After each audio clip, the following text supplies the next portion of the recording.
आपने कोई का पर्चा भी इस पे करवाया हुआ है? हाँ जी, क्योंकि मैंने इसके और एक खामद पे करवाया है? नहीं, मेरा साबका शोहर है। मैंने ये अदालत से तलाक लिया उससे। अच्छा, खुला लेने के बाद? खुला लिया अदालत से भी और यूनियन काउंसिल से भी खुला लिया है। मोसे सर्टिफिकेट यूनियन वालों ने मुझे दिया है। उसके बाद मैंने इसको दिखाया भी है, मैं तेरी बीवी नहीं, मेरे बच्चे वापस कर दे, जिधर भी है मेरे बच्चे तू दे दे। इसने बोला 22 अक्टूबर को बोला कि मैं आपके बच्चे आपको देने के लिए आ रहा हूँ। उसके बाद ये बच्चे नहीं लेके आके मेरे साथ करके गया। उसका 15 की कॉल करके पुलिस मौके पे 15 की कॉल आ जाती है।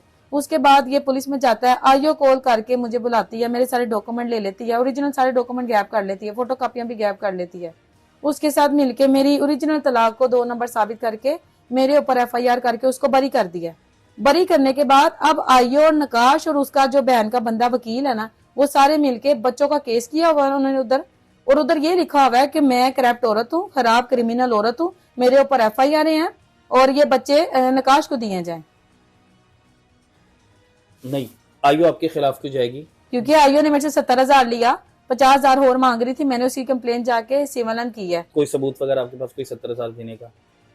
बाय हैंड मैंने उसको दिए। मेरा कजन था, मेरी बहन थी, और जिस दिन ये बात हुई थी उस दिन काफी लोग थे, जिस दिन मतलब बात करने के लिए पैसों का इसके साथ डील किया। आपने खातून को पैसे दिए? मैंने दिए, ये सच है, मैंने उसको दिए 70,000 दिया। बाकी जो ऊपर खाए पिए हैं, और किला गुजर सिंह गढ़ी शोह थाना है, उसके साथ रेस्टोरेंट है, उधर से आप वीडियो हमारी निकाल लें।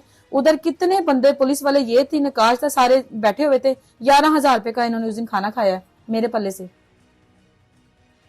कि तुझे इंसाफ मिलेगा, तेरे बच्चे भी मिलेंगे, इसने तेरे साथ जेल में जाएगा और हमें खाना खिला, आखिरी टाइम देख ले इसको। अब आज तेरे बच्चे आ जाएंगे, टेंशन न ले, अभी तेरे थाने में तेरे बच्चे आएंगे। तो फिर अगर बकौल आपके आपने बताया कि 70,000 रुपए दिया, तो फिर आईओ ने आपके खिलाफ क्यों?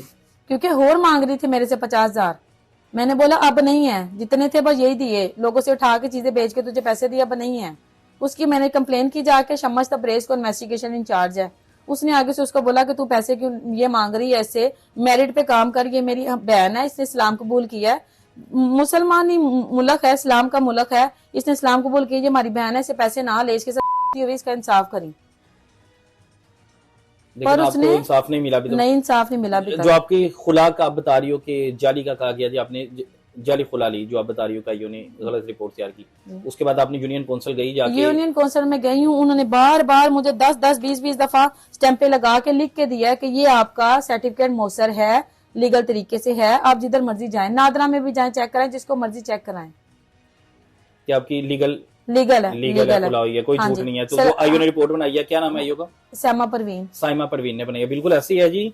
बड़े अफसरान से मैं गुजारिश करूंगा, आईजी साहब, डीआईजी साहब, सीसीपी साहब बड़ा अच्छा काम कर रहे हैं, लेकिन आप ये देखें कि अगर एक बता दिया गया जी जाली तलाक ली इस खातून ने, और वो कह रही है यूनियन काउंसिल से मैंने बार बार लिखवाया है, उन्होंने लिख के भेजा है, मैं जाके थाने में जमा करवाती हूँ, थाने में फिर मेरी नहीं सुनी जाती, और ये इसलिए थाने से इंसाफ नहीं मिला तो इसने अदालतों का रुख किया, अदालतों की तरफ गई है। बड़े अफसरान को कोई एप्लीकेशन दी, जाके उन्हें बताया कि ये देखें आपके जो निचले तबके के अफसरान है वो क्या कर रहे हैं। हाँ जी, लॉर्ड सीसीपी में एप्लीकेशन दी है। सीसीपी ने फिर मार करके ना मुझे पूरा घंटा उधर इधर उधर बिठा के, सब लोगों ने 5-6 लोगों ने मेरी स्टोरी सुनने के बाद वो एप्लीकेशन वापस किला गुजर सिंह डीएसपी को लिख दिया। डीएसपी के पास गई हूँ, डीएसपी मौजूद नहीं था, उसके रीडर ने कहा मेरे कमरे में बैठ जाओ, उसके कमरे में बैठी मैं, मेरी बहन जाके, ऊपर से सैमा परवीन आके मुझे मारना शुरू हो गई। वो पंजाबी में गालियां दी, वो थप्पड़ मुझे मारे, वो सुहा पकड़ कहती मैं तेरे तरह कलेजे बाहर काट देना है, मेरी शिकायत लानी पई है। ये पुलिस वाली ने मुझे अपने थाने में डीएसपी के ऑफिस में मुझे बुला के मारा।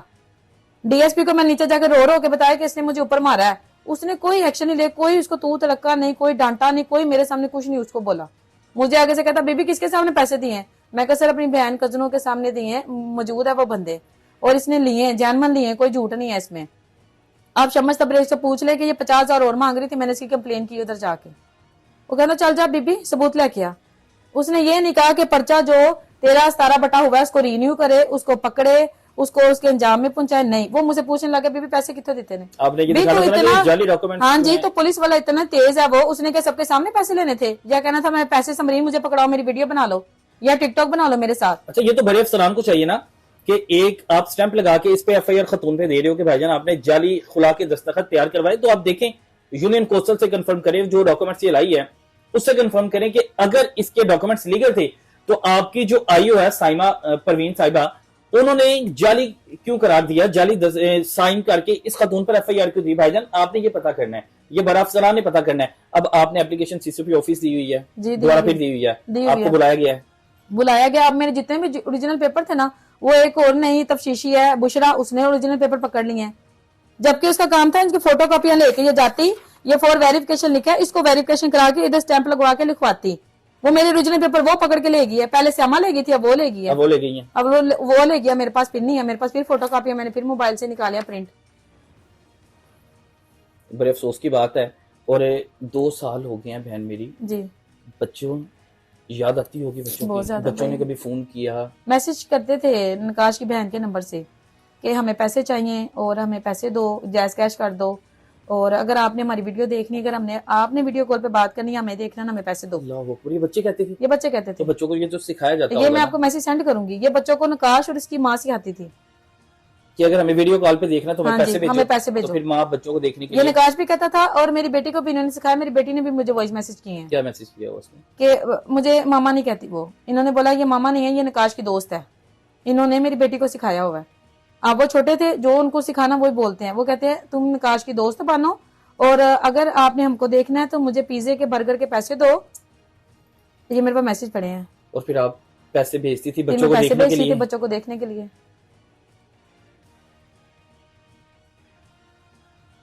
अभी दिल करता बच्चों को देखने को, बच्चों को बहुत पास ज्यादा, रखने को। बहुत ज्यादा।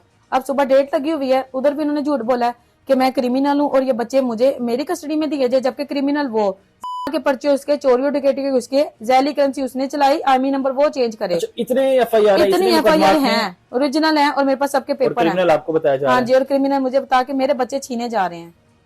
अदालत भी सही नहीं सुन रही, ना इंसाफ कर रही है।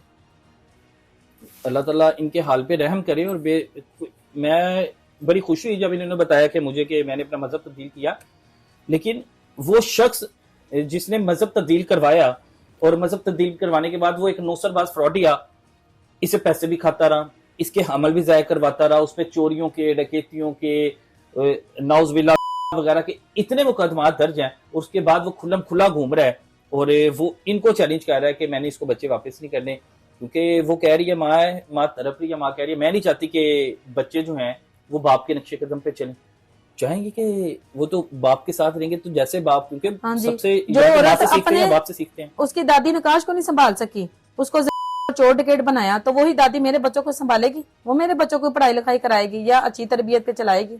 कोई पैगाम देना चाहती हैं मरियम नवाज साहिबा को, क्योंकि उन्होंने कहा खवातीन जो है मेरी रेड लाइन है, अगर आप बिल्कुल ठीक रास्ते पर हैं या बिल्कुल आपके पास सबूत पूरे हैं जी, और आप कानूनी तौर पे बिल्कुल कार्रवाई करना चाहते हैं, मरियम नवाज को के पैगाम, आईजी साहब को, डीआईजी साहब को के पैगाम देना चाहते हैं? यही पैगाम देना चाहूंगी कि आप मरियम नवाज, आपकी बहुत मेहरबानी, और शेर जफर चट्टा को भी मैसेज देना चाहूंगी कि आपने बोला था जो औरत को उंगली लगाए उसका मैं हाथ काट दूंगा, और ये आके करके जा रहा है, इसको क्यों नहीं पकड़े, इसको क्यों नहीं काट रहे, चोरियां डकैतियां कर रहा है। मेडिकल आपने करवाया था? हाँ जी, मेडिकल कराया, हाँ जी, पॉजिटिव आई है, उस पर मेरा पॉजिटिव आई है, गंगाराम से कराया है। 164 का बयान भी वो भी आईओ के पास है, पूरी पुलिस फाइल आईओ के पास है, ना मेरे पास मेडिकल है, ना मेरे पास 164 का बयान है, मेरे पास कोई एक चीज नहीं है। इवन के यहाँ तक जो ठोकर में उसकी कोई कॉपी वगैरह भी कोई भी नहीं है, आईओ ने मुझे कुछ भी नहीं दिया, मुझे बस ये कहती रही तू घर पे बैठी रह। 7 तारीख को ये इसने जेल भेजा है, 7 तारीख को जेल भेजा, 10 तारीख को उसकी बेल भी लगा दी आईओ ने उधर, और उसका पर्चा खारिज करके उधर कोर्ट में उसकी बेल लगाई। ना मुझे किसी की कॉल आई, ना मैसेज आया कि इसको पर्चा खारिज करके हम बेल रख दी, इसको फरार करने लगे, मुझे किसी ने नहीं बताया। ये आपके सामने एक खातून है और पुलिस वालों के बारे में भी इसने बताया है, वो जिस शख्स से शादी की उसके बारे में बताया है।